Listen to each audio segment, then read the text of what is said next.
He was Pap Funt. He was Pap Funt to everybody, but he was my Pap Funt.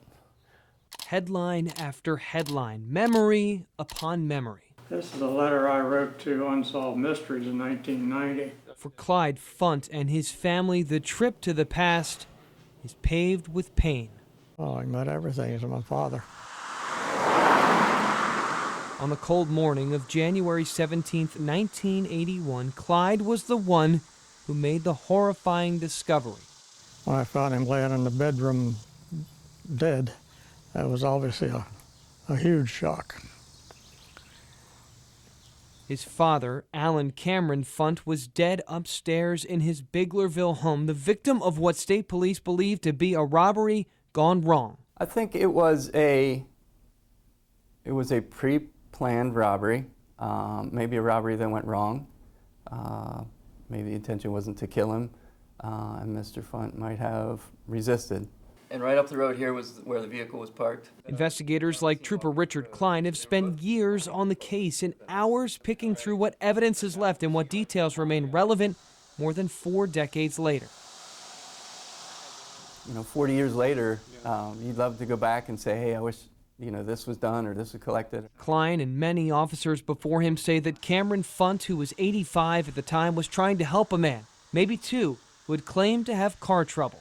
I couldn't say that he necessarily knew him.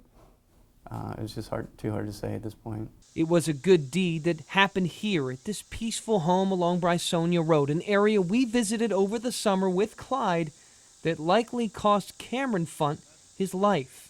He'd do anything for anybody if anybody asked. He'd do favors or whatever. Investigators say what happened after Funt let someone in to call a mechanic is purely speculation. The one set of prints came up through here and it went, we think, up to the car. But Clyde, now close to his father's age when he passed, has some theories. I think he went up to his bedroom and he kept his firearm in the dresser drawer. And I think he went up to get it, hoping he would do something to stop it. But apparently they took the weapon from him, and then I think they used that to beat him to death. Theories aside, Clyde and even his son Brad, who will carry this fight into the future, just want answers. What's the purpose of this? Pretty much a cowardly thing to do. Investigators believe a missing gun and wallet could be keys to cracking the case, along with DNA and the next generation of crime-solving tools. If you could go back in time, if you could be one of the responding detectives or officers back in 1981, what would you have done differently knowing what you know today? Well, I think the biggest thing would go back to the evidence. We'd have collected a lot more items. Do you think the case will be solved? I think it will.